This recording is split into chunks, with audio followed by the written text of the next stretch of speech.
요한복음 12장 9절에서 11절 말씀입니다. 유대인의 큰 무리가 예수께서 여기 계신 줄을 알고 오니 이는 예수만 보기 위함이 아니요 죽은 자 가운데서 살리신 나사로도 보려 함이로라. 나사로 때문에 많은 유대인이 가서 예수를 믿음이로라. 아멘. 몇 달간 보이지 않던 예수님이 갑자기 유대 땅 베다니에 나타났습니다. 소식이 금방 전해졌죠. 왜냐하면 나사로 살려주고 사람들이 막 와서 예수님을 믿었는데 벼랑끝 예수님이 안 보인단 말이죠. 너무 갑작스러운 일이었기 때문에 궁금하기도 했었을 겁니다. 그런데 예수님이 다시 나타났다. 그것도 나사로 살린 베다니에. 6월절은 가까웠죠. 사람들은 엄청 많이 지금 유대의 땅으로 몰려오고 있죠. 그러니 소문나기도 좋았을 거 아니겠습니까? 사람이 많으니까 사람과 사람 사이 간격도 좁고 또 소문이 나면 사람이 많으면 또 금세 막 그 분위기도 타고 그러니까요. 많은 사람들이 보세요. 유대인 중에 큰 무리 많은 사람이 예수님 찾아서 베다니로 왔어요. 예루살렘 가는 길목에 베다니가 있으니까 예루살렘 가던 중에 있던 사람들도 왔을 거고 또 이미 예루살렘에 있던 사람들도 가까우니까 아직 6월절은 며칠 남았고 그러니 예수님 보러 오고 이래서 많이 왔어요. 그런데 주목할 이야기가 하나 있는데 예수만 보려고 예수만 위함이 아니요 죽은 자 가운데서 살리신 나사로도 보려 함이로라. 자, 나사로도 보고 싶어서 왔어요. 왜 나사로가 뭐 때문에 보고 싶죠? 죽었다가 살아났기 때문이죠. 근데 성경이 이렇게 표현합니다. 죽었다가 살아난 나사로 이렇게 말 안 합니다. 그것마저 신기한데 그런 게 아니고 보세요. 누가 살렸죠? 예수님이죠. 그래서 본문에 어떻게 되어 있습니까? 죽은 자 가운데서 살리신 나사로도 보려 합니다. 그러니까 역시 주인공은 예수님이에요. 예수가 나사로가 죽었는데 살렸다면서? 그래? 그러면 나사로가 살아있으면 증거 아닙니까?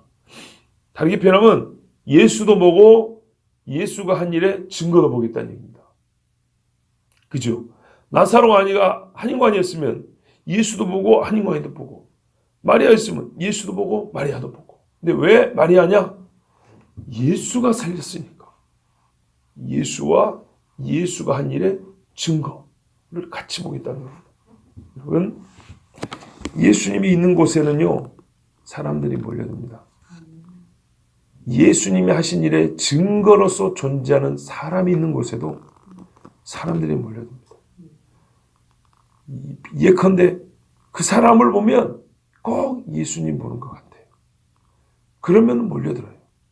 그 사람을 보면 하나님이 함께 한다는 증거가 있어요. 그러니까 뭐냐면 실제로 하나님이 함께 해야 역사가 나타날 거 아닙니까? 성령이 함께 합니다. 그러니까 거기 딱 가면 둘이 있어요. 보이지 않지만 하나님의 영이 역사가 있어요. 그래서 하나님의 영이 있고 그 역사에 하나님의 영이 있다는 증거가 있어요. 그러면 거기에 사람들은 보러 가요. 이렇게 해서 교회는 부흥합니다. 그래 왔었습니다. 옛날에 어느 교회 갔더니 성령의 역사를 해. 그리고 그 교회 교인 중에 그 성령의 역사로 이렇게 은혜 받고 이렇게 병 나은 사람, 이렇게 복 받은 사람 증거가 있어요. 이래서 왔어요. 근데 문제는 그걸로 끝나면 안 되겠죠. 거기서 어떻게 해야 돼요? 와서 예수님을 믿어야 하고 본인도 예수님의 증인이 돼야 되고 그러니까 예수 살아계신 증거가 돼야 되고 나한테 그 증거가 있다고 말하는 증인이 돼야 되고 이래 돼야 되겠죠. 자, 예전에는 이와 같은 일이 많았고 이 복음의 증거는 사실 이처럼 일어나는 경우가 대부분이었어요. 지금도 그렇습니다. 요즘은 더욱 그렇죠. 관계전도라면서 요즘에는. 옛날에 어느 때는 집회전도였어요. 집회하고 오라 그랬어요. 여러분 집회와 예배는 좀 다릅니다. 비슷하죠. 찬송도 있고 기도도 있고 말씀도 있는데 예배는 초점이 하나님께 영광이고요. 집회는 하나님의 살아계신 말씀을 주로 믿지 않는 자에게 증거하는 모임을 집회라고 합니다. 그래서 옛날에 부흥 집회라 그러지 부흥 예배라 그러잖아요. 그러니까 부흥 집회 때 주로 뭐 해요? 불러오라 그러죠, 밖에서. 예, 그 이름이 그래서 차이가 있는 거예요. 집회와 예배는 그런 차이가 있어요. 그러나 이제 이게 예배와 집회가 이제 좀 함께 좀 섞여 있으니까 보통은 요즘에 그냥 예배로 통칭하지만 조금 다릅니다. 하여튼 지금 말하자면 지금 집회예요, 집회. 예수님이 있고 예수님의 증거가 있고 이럴 때 사람들은 그 집회 안에 주의 영과 주님의 증인들 또 살아계신 증거가 있다 하면 몰려들었고 거기서 예수 믿는 사람이 많았어요. 지금 이 여기도 그런 거예요. 나사로 살릴 때도 그렇고 그러니까 막 병 고침 이름 막 몰려들죠. 예, 그랬던 것이고 지금 여기는 어떻게 해요? 그 사람이 여기 있으니까 와서 보고 예수를 믿게 됐어요. 그러면 이제 이거를 개인적 차원에서 우리가 바꾸면 어떻게 될까요? 요즘에는 관계라면서요. 그러나 결국에는 예수 믿게 되는 것은 원리는 똑같습니다. 당신이 예수 살아계에 대한 증거일 때 사람들이 당신 뭐입니까? 하나님 있는 줄 알겠어. 이렇게 믿는 거라고요. 당신 변한 거 보니까 내가 세상의 사람 다 안 변한 줄 알았거든. 근데 당신 같은 사람 변하네. 그 하나님 진짜인가 보다. 이렇게 우스갯소리로 말을 하지만 그렇게 해서 조금씩 가까이 와요. 원리는 똑같아요. 주의 영이 함께 계시고 주의 영이 역사한 증거로 그 사람을 통해서 이렇게 나타나요. 성경에 그러잖아요. 사마리아 여인 봐보세요. 사마리아 대번에 이 사람이 새로워졌잖아요. 그래서 그 말 듣고 왔어요. 그리고 어떻게 됩니까? 예수를 직접 만났어요. 그러고 나니까 이제 나중에 이렇게 말하잖아요. 우리가 예수 믿는 거는 그분을 직접 만났기 때문이다. 이제 이렇게 얘기하죠. 자, 하여튼 이래서 유대인들이 많이 몰려왔습니다. 요 이야기가 예루살렘 소문이 금방 났죠. 났으니 대제사장들이 안 그래도 촉각을 곤두세우고 예수 본 사람 있으면 고발하라 그랬는데 이거 모를 리가 없지요. 근데 놀라운 거는 아무도 고발 안 한 거예요. 왜요? 못 보잖아요. 예수님 고발해버리면. 아직은 사람들이 예수님과 나사로를 보고 싶어요. 그리고 온 사람들은 믿으려고 온 것이지 적어도 최소한 관심을 갖고 온 것이지 적대하려고 온 건 아니기 때문에 이 사람들 통해서 고발이 일어나지는 않습니다. 하여튼 간에 이제 이 사람들이 예수님 보러 가고 예수님 살린 나사로도 보러 가고 하니까 대제사장들이 나사로까지 죽이려고 모의했답니다. 이 양반들 지금요 아주 딱 잘라 말하면 무슨 말하면 자기 백성 죽일 일을 꾸미고 있는 겁니다. 여러분 아무리 무소불위의 권력이라도 어느 정도 명분을 만들어서라도 사람을 죽이지 이렇게 명분을 만들지도 않고 죽여야겠다고 작정하는 일은 별로 없거든요. 무지하게 악한 겁니다. 정말 악하지 않습니까? 나사로 같은 경우는 뭘 했습니까? 이 사람 예수님이 살린 그거밖에 없잖아요. 살아난 은혜밖에 없다고요. 여러분 그래요. 불신 가정에서 죄와 허물로 니나 나나 다 죽었는데 한 사람 예수 믿어보세요. 온 식구 온 집안이 미워합니다. 예전보다 더 착해졌어요. 그래도 미워합니다. 예전보다 더 성실해졌어요. 그래도 미워합니다. 왜요? 예수 믿으니까. 네가 착하다는 것이 바로 예수 살아있다는 증거잖아. 그것 때문에 미워합니다.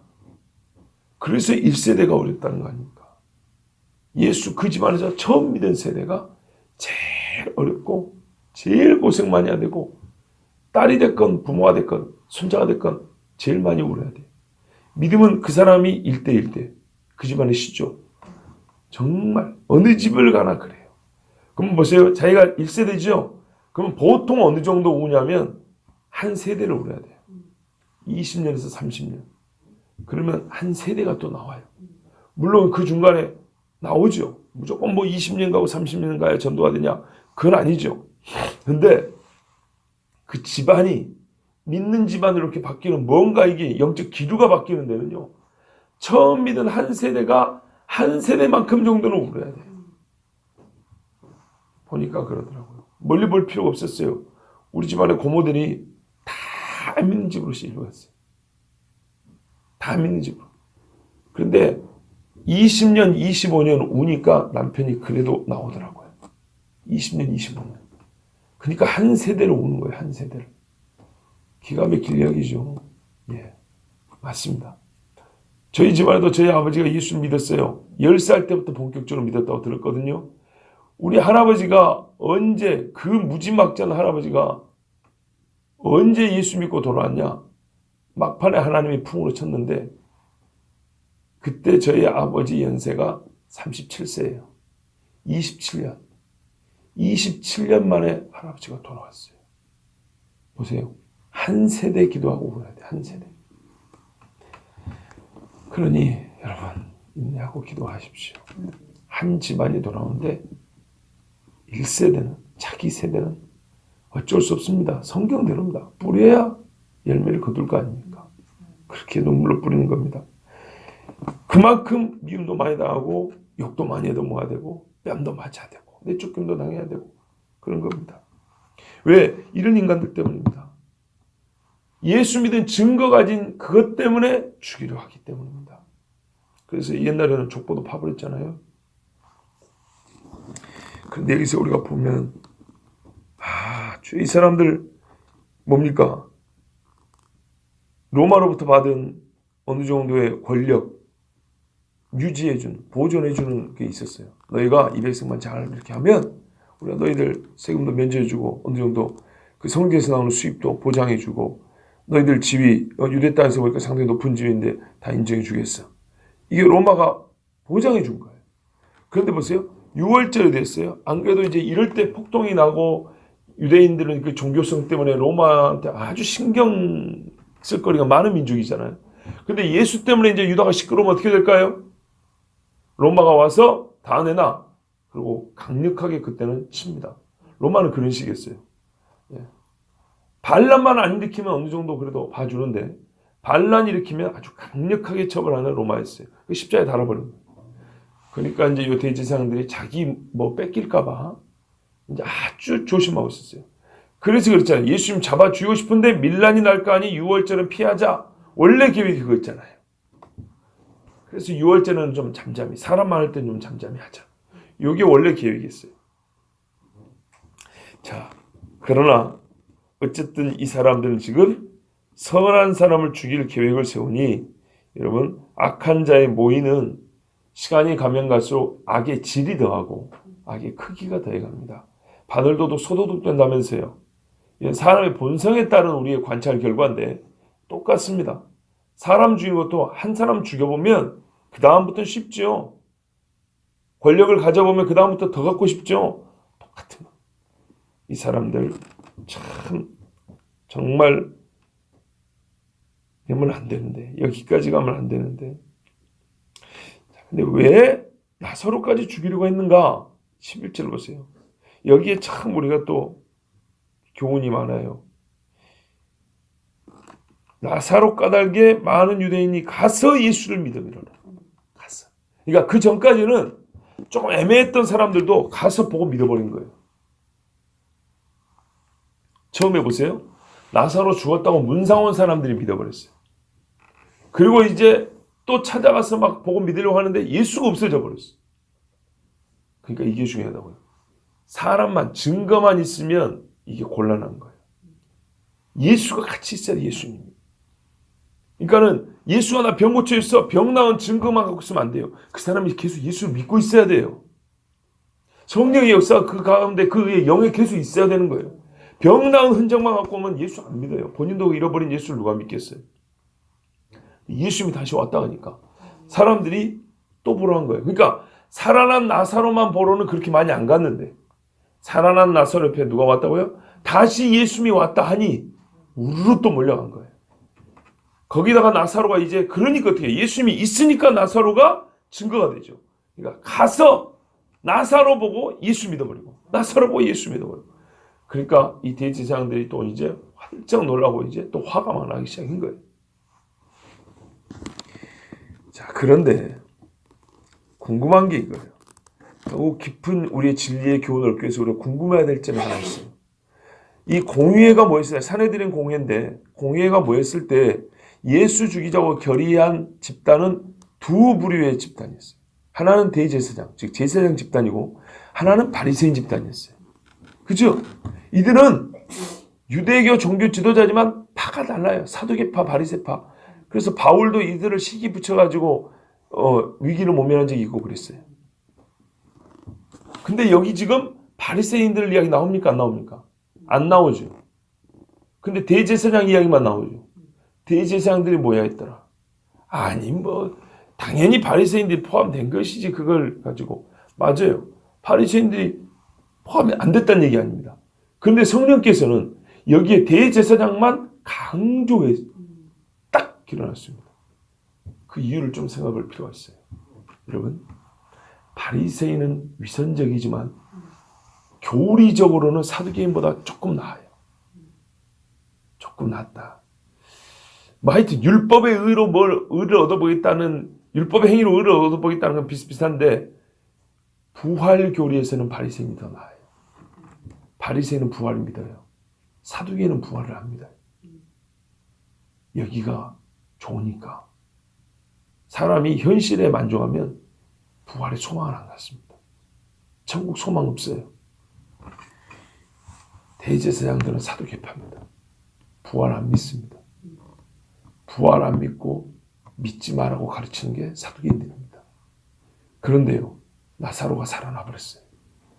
그럼 어떻게 될까요? 이들이요, 정치적으로 경제적으로 이득만 잃는 게 아니에요. 신학적 교리적으로 핵번치를 맞는 것과 같은 거예요.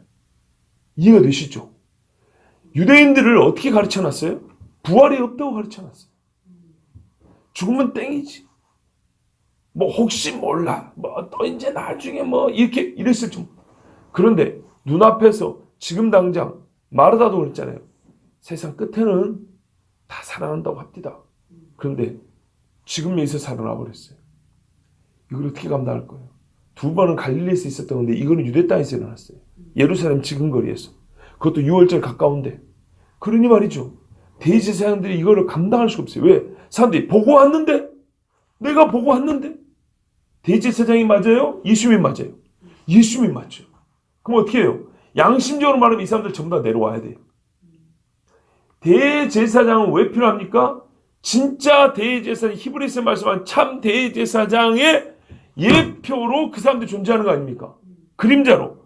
그러면 진짜 예수님이 왔잖아요. 대제사장이 왔잖아요. 그럼 이 사람들 어떻게 해야 되냐? 오히려 감사함으로 주님을 섬겨야 돼요. 대제사장, 아니 제사장 직분이 얼마나 피곤한 건데요. 힘든 건데. 우리 이 제사장 직분 그만해도 되게 해주신 주님 감사합니다 하고 내려와야 돼요. 그런데 이 사람들 어떻게 해요? 그것이 문제가 아니에요. 참 생명을 얻고 참 구원을 얻는, 참 의를 얻는 이것이 고마운 일이 아니에요. 자기들의 뭐예요? 지위, 권세, 물질적 부여, 명예. 이것이 예수님이 주는 참 생명보다 훨씬 좋아요. 그래서 어떻게 해요? 죽은 자가 살아나는 것이 엄연한 사실임에도 불구하고 어떻게 해요? 그거를 덮어버리려고 하는 거예요. 그 증거를 없애버리려고 하는 거예요. 그러니까 나사로가 중요한 거예요. 이 세상 사람들이 뭐가 틀어지면 예수를 제일 미워하고 죽이려 한다고요? 교리적 싸움이에요, 여러분. 예수 때문에 이권을 조금 잃는 것은 진짜 중요한 게 아니에요. 진짜 중요한 거는 질싸움이에요. 질싸움이라고요. 내가 거짓인 것이 드러나면 어떻게 해야 돼요? 살 방법이 바로 거기에 있는 거거든요. 내가 틀렸고 예수님이 맞습니다. 이러면 되는 거예요. 그냥 이러면 딱 깔끔하고 끝나고 자기가 살 수 있어요. 그런데 악인은 어떻게 한다고요? 예수님이 옳다는 게 만천하에 드러나는 증거가 있다 하더라도 그 증거를 없애려고 하는 게 죄인이라고. 이게 타락한 인간이에요. 개인적으로 그러잖아요. 어린애도 그러잖아요. 엄마 제가 이거 잘못했어요. 그러면 될 거를. 그죠? 김치찌개 엎어놨는데 거기다 설탕 뿌린다고 설탕 냄새 납니까? 김치찌개 납니까? 김치찌개 냄새 나죠? 이런 식이라니까요. 똥물 찍어놓고 거기다가 향수 뿌려놓는다고 그게 없어지냐 이 말이에요. 이런 식으로 덮으려 한다고. 이게 바로 인간이 하는 짓이에요. 제일 중요한 거는 부활이 아니었으면 여기까지 안 갔을 거예요. 왜 나사로를 죽이느냐? 그게 부활이었기 때문에. 부활의 보다는 뭡니까? 부활의 확증, 증거였기 때문에. 확실한 증거. 주여. 그래서 여러분, 하나님의 은혜가 아니면 안 된다는 겁니다. 허물과 죄로 죽었던 너희를 살리셨도다. 예. 우리가 또 이 말씀도 되새겨봐야 돼요. 11절 한 번 더. 나사로 까닭에 많은 유대인이 가서 예수를 믿음이로라. 여러분, 누군가 예수를 죽은 자 가운데서 만나 살게 되었다면, 아까 처음에 한 말씀과 좀 상관이 있지만 이제 그로 하여금 예수 믿는 자가 있어야 합니다. 우리가 앞에서는 그 때문에 예수 믿는 자가 있다라는 이 현상에 대해서 제가 설명을 한 거고요. 이거는 우리가 어찌해야 된다는 우리에게 주어진 명령과 의무를 얘기하는 거예요. 내가 정말 예수님이 나를 죽은 자 가운데 살리셨다면 사람들이 나를 보러 와서 예수님 살아계신 증거를 볼 수 있도록 해야 하는 거예요. 나사로가 어제 오늘이죠, 본문에 예수님을 잔치하는 그 자리에 같이 옆에 있었다는 걸 보세요. 예수님 높아질 수 있는 자리에 예수 때문에 사는 나는 거기 있어서 예수님을 더욱 존귀하게 할 수 있는 길이 되어야 되는 거예요. 사람들이 나를 밟고 가서 예수를 더 존귀하게 할 수 있도록 나를 살리신 주님 옆에 내가 붙어 있어야 되는 거예요. 나사로는 항상 나사로는 죽은 자 가운데서 다시 살아 항상 예수님과 함께 있었기 때문에 그에게서는 예수님이 보였고요. 사람들은 그를 보고 예수님을 만났습니다. 그래서 우리는 누군가가 나는 당신으로 말미암아 살아계신 예수님을 알게 되었다고 말하도록 해야 합니다. 적극적인 전도도 있지만 삶에서 그게 나타나야 합니다. 참 이거는 어려운 이야기입니다. 어려운 이야기입니다. 왜냐하면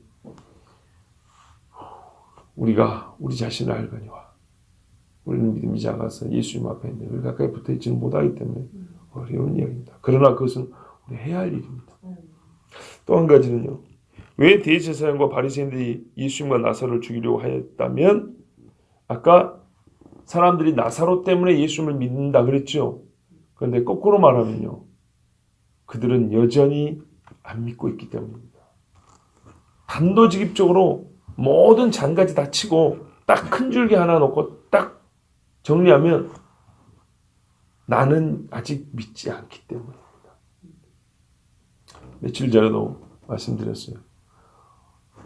예수님이 틀려서가 아니고 내가 그를 믿지 않기 때문에 나는 예수를 믿지 않기 때문에 사람들이 아무리 예수를 믿어도 그거는 나에게 의미가 없는 거예요. 내가 믿지 않으면. 그래요. 여기 대제사장과 바리새인은 본인들이 예수님을 믿지 않고 있어요. 이게 제일 큰 이유입니다.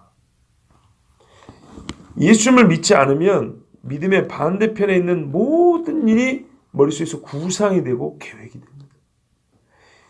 그렇지만 예수를 믿으면 믿음과 관계된 모든 일이 이제부터 생각이 됩니다. 그래서 예수님을 위하여 모든 일을 할 수 있고 하고 싶은 마음이 생겨요. 그러니까 이유와 조건이 많고 적냐, 장애가 크냐 작냐 이게 본질이 아니에요. 본질은 네가 나를 믿느냐, 네가 나를 사랑하느냐. 예수님의 질문 이거죠. 그것에 우리가 예라고 대답하면 나머지는 사실 문제가 안 돼요. 근데 이런저런 말이 많지만 결국에는 네가 나를 믿느냐 할 때 안 믿습니다. 네가 나를 사랑하냐 할 때 나는 그렇게 주님을 사랑하지 않습니다. 자기 스스로 이렇게 대답이라면 믿음과 예수님을 위하여 하는 어떤 일도 우리 속에서 나오지 않고 그 반대 것이 계속 나오게 되어 있습니다. 그래서 예수님은 제자들이 이 두 가지를 물어봤잖아요. 예 주님 이렇게 대답이 되면 그 제자들은 자기 십자가 지고 예수님 뒤를 그대로 따라갑니다. 그게 됩니다. 순교자들이 그랬고요. 우리가 존경에 맞지 않는 신앙의 선배들이 다 그런 사람들이었습니다. 그렇죠? 바로 우리 삶의 결정들은 잘 보세요. 우리 삶에 있어서 내가 내리는 결정들은 결정적 한 가지 질문에 대한 대답에 달려있는 거예요. 내가 누구를 믿고 입으로 시인하는가? 내가 누구를 사랑하여 그 사랑으로 살아가는가? 진짜 예수님을 믿고 예수님을 사랑하면요. 결정적 순간의 결정들이 달라지게 돼 있어요. 한 가지만 더 말씀드릴게요. 나사로는 지금 죽은 자 가운데서 예수님이 살려놨더니 죽을 위기에 처했어요. 살아난 게 문제예요. 그죠? 예, 저는 지금 아까 참 한 번씩 언급했던 거를 조금 더 심화해서 한 번씩 더 말씀 반복해서 드리는 중입니다. 예수님을 섬기고 주님이 나사로와 함께 있고 나사로가 주님과 함께 있기 때문에 나사로가 위험에 처했다는 것을 우리가 알 수 있습니다. 예수로 인하여 살아난 자는 아직 살아나지 못한 자들에게는 위협과 두려움이 된다는 사실. 그래서 아까 미워한다 그랬죠. 예, 반드시 미움을 받고 예상하지 못했던 거부와 박해를 받을 겁니다. 예수를 믿어 구원 얻은 사람은 어떤 불신자에게는 큰 매력 덩어리입니다. 왜요? 그를 보고 예수 믿게 되니까. 매력 덩어리요. 야, 너 정말 멋져졌다 이런다고요. 근데요, 이제 아까 보세요. 와서 보고 믿는 사람이 있죠. 그러나 오지도 않고 믿지 않는 돼지 사람도 있죠. 이런 류의 사람이 어떻게 해요? 매력 덩어리가 아니라 위협이 됩니다. 그래서 예수 믿는 사람은 두 가지 반응을 받는 겁니다. 너 참 사랑스러워졌다. 반대로 너 정말 밉다. 이렇게 되는 겁니다. 성경 말씀이 그대로 말씀합니다. 고린도후서 2장 14절 16절 읽어드릴게요. 항상 우리를 그리스도 안에서 이기게 하시고 우리로 말미암아 각 처에서 그리스도를 아는 냄새를 나타내시는 하나님께 감사하노라. 우리는 구원 얻은 자들에게나 망하는 자들에게나 하나님 앞에서 그리스도의 향기니. 모든 사람에게 예수를 믿으면 무조건 예수 냄새 나게 돼 있어요. 그런데 결과는 달라요. 이 사람에게는 사망으로 쫓아 사망에 이르는 냄새요. 저 사람에게는 생명으로 쫓아 생명에 이르는 냄새라. 누가 이것을 감당하리요? 아무도 못 막아요. 반드시 둘 중에 하나예요. 그러니까 예수를 믿게 되면 어떤 사람에게는 큰 매력적이 막 예수 냄새가 풀풀 나서 너무 좋아. 야, 나도 너처럼 살고 싶다. 그 교회 와요. 근데 내가 잘못했어가 아니고 물론 우리가 성숙해질 필요도 있지만 예수 믿으니까 어떤 사람은 야, 너한테서는 똥 냄새 난다. 싫다 막 이런다고요. 사망에 이런 냄새 난다. 누가 이것을 감당하리요? 무슨 말이에요? 아무도 이 냄새를 바꾸지는 못하고요. 이 냄새가 가는 것을 막지도 못해요. 그리고 이 현상 결과도 못 바꿔요. 어떤 얘기는 반드시 생명의 냄새가 되고 어떤 얘기는 반드시 사망의 냄새가 됩니다. 감사하게도 여기 우리는 어떤 겁니까? 누군가가 예수 믿었을 때 그 사람에게서 생명의 냄새를 맡고 우리가 지금 부름받아 이겨온 겁니다. 얼마나 감사합니까? 또 보시면 예수를 믿어서 죄에서 자유를 얻게 된 자는 주와 함께 묶이고 매맞기를 각오해야 합니다. 나사로 여차하면 죽임을 당합니다. 하나님께서 보호해 주셔서 죽임을 당하지는 않았어요. 그런데 악인들의 손을 하나님이 막지 않으셨으면 죽었을 겁니다. 12제자도 마찬가지잖아요. 예수님이 살려 보내줬잖아요. 나에게 주신 자를 하나 잃지 않는다고. 그렇죠? 그래서 제자는 살려준 것처럼 나사로도 하나님이 다 보여준 겁니다. 그러나 나사로 본인은 어찌해야 될까요? 죽기를 각오해야 되는 겁니다. 우리가 주님을 사랑한다면 가능하고요. 믿음이 있다면 넉넉히 감당할 수 있습니다. 히브리서 11장에 그러잖아요. 이 믿음은 세상이 감당하지 못했다 그러잖아요. 그러므로 이제 우리가 이렇게 허물과 죄로 죽었던 우리가 예수로 말미암아 살아났다면 구해야 될 기도 제목 중에 하나가 이거예요. 나로 말미암아 생명의 냄새가 나서 많은 사람이 예수 살아계신 증거를 내가 증거하여서 예수 믿게 하옵소서. 그러나 어떤 얘기는 사망이 이런 냄새가 될 겁니다. 그러면 그는 나를 미워하고 핍박하고 죽이려 할 것입니다. 그때 주님 나에게 믿음을 주사 내가 끝까지 예수 옆에 붙어 있게 하시고 끝까지 예수의 증인이요 증거로 살게 하옵소서. 그래서 우리가 해야 될 기도는 나의 믿음 없음을 도와주소서. 이렇게 기도를 해야 되겠습니다.